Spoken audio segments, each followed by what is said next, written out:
Tidak ada henti-hentinya, tidak ada kapok-kapoknya.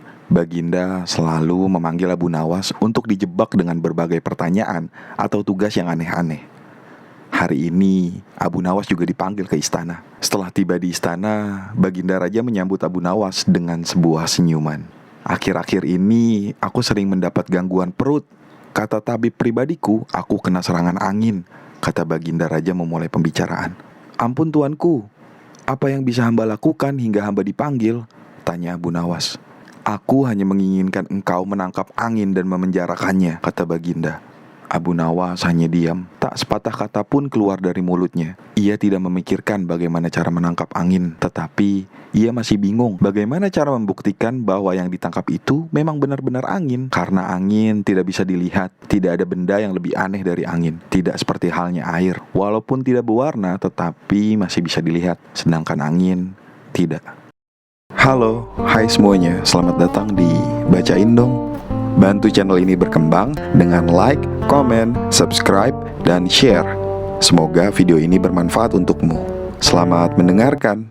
Baginda hanya memberi Abu Nawas waktu tidak lebih dari 3 hari.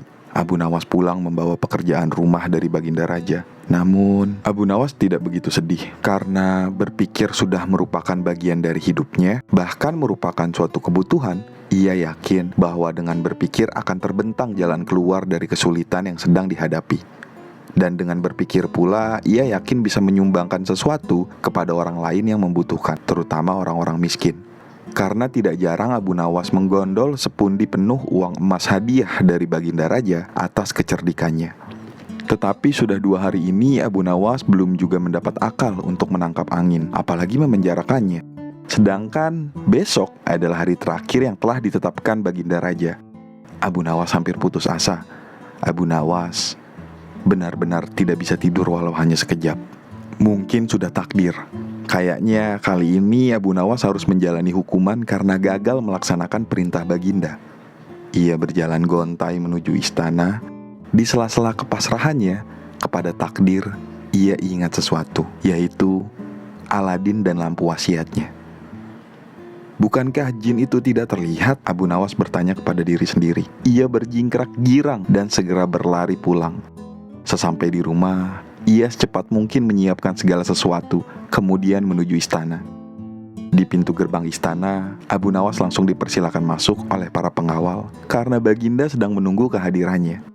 Dengan tidak sabar, Baginda langsung bertanya kepada Abu Nawas. Sudahkah engkau berhasil memenjarakan angin, hai Abu Nawas? Sudah, Paduka yang mulia, jawab Abu Nawas dengan muka berseri-seri sambil mengeluarkan botol yang sudah disumbat.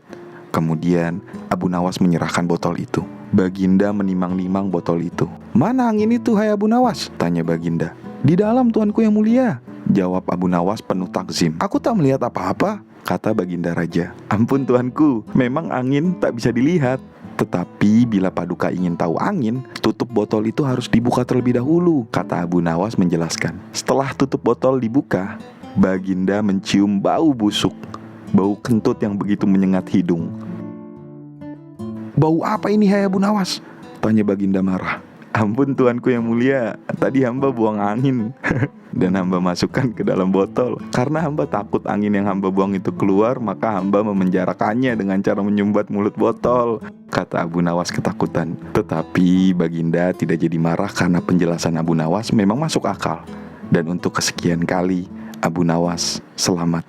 Sekian video kali ini. Terima kasih dan sampai jumpa.